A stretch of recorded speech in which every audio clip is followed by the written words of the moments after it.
Tole akkam jirtu har'as deebi'ee dhufeera. Har'a immoo kanan isinii fidee dhufe ijoollee mana madaamii teessanii akkamitti akka isin akkaawuntii banachuu dandeessan onlaayinii isa isinitti mul'ife faayidaa isaas isinitti hima. Tokkoffaa wanti kun mirga keenyadha. Akkaawuntii mana madaamii hojjettuu manaa taanee deemnee akkaawuntii banachuuf mirga qabna. Kanaaf haala kamiin banachuu dandeenya kan jedhu tokko qaamaan dhaqnee banachuu dandeenya, lammaffaa onlaayinii banachuu dandeenya jechuudha. Akkamittiin yeroo qaamaan deemnu tokko iqaamaan keenya nu barbaachisa, paaspoortiin nu barbaachisa, sartifikeet nu barbaachisa. Sartifikeet kan miindaa jechuudha. Kanaaf yeroo baay'ee immoo madaamoliin kana kennuu hin danda'an gatii ta'eef nuti onlaayinii appilikeeshinii baankii hundaayyuu jira pileestoorii irra. Isa buufannee yuutiyuubii irratti viidiyoon baay'een hojjetameera. Akkaataatti baankii sana banannu, dippoozitii akkatti goonu, akkatti erginu. Kanaaf meegaabaaytii guddaa barbaada. Silkii keessan miimoorii bal'aa qabaachuusaa ilaalaati baankii filattan appilikeeshinii isaa buufattanii banachuu dandeessu. Yeroo banattan immoo wantan si yaadachiisuu barbaadu bilbilli maqaa keessaniin kan ba'e ta'uusaa hin irraanfatinaa jechuudha.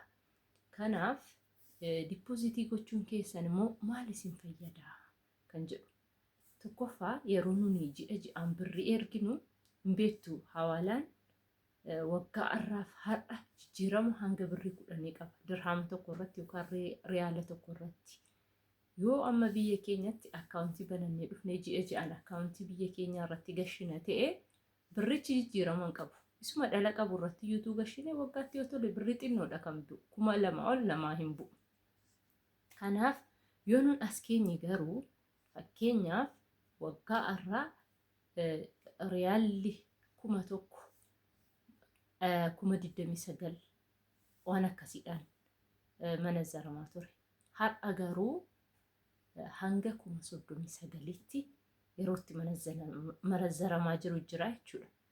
Kana jechuun miindaa keenya waggaa har'aarraa qabne hamma har'aatti itoo asitti walitti qabne birrii meeqa nuu baay'ate jechuudha.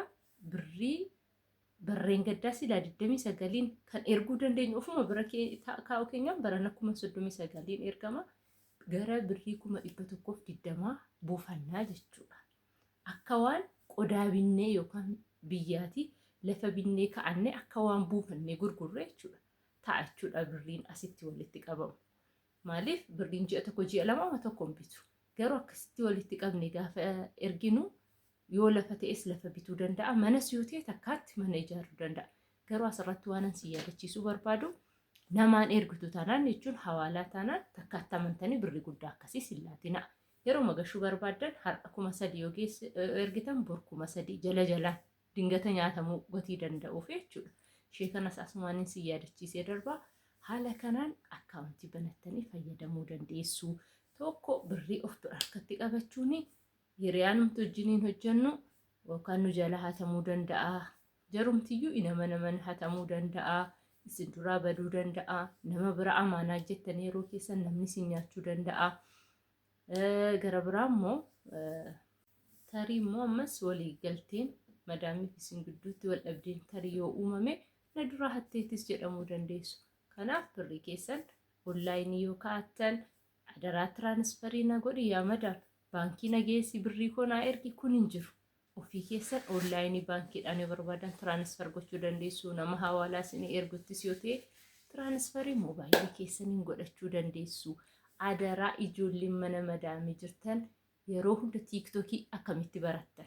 Imoo akkamiin barattan? Isa kanas baradha. Akkamiin hin banadhaa? Akkamittiin hin fayyadama? Akkaataatti fayyadamtan onlaayinii galaatii of barsiisaa googiliidhaan tiraansileet godhaatii baraa of ammayyeessaa. Hin beekamu biyya keenyas yoo galle teeknooloojiin akkuma kana yeroo nuun gallutti guddachuu danda'a. Kanaaf dirqama of barsiisuu qabnaa. Yoo yaade ansiniif kenne sinitti tole laayik gochuun dagatinaa, sheer godhaa. maatii chaanalii kanaa yoon taane immoo maatii ta'a. Koomantiis naa kennaa waan irratti isiniif hojjedhu barbaaddanis koomantii jalatti naaf barreessaa, isiniif hin deebisaa. Nagaatti.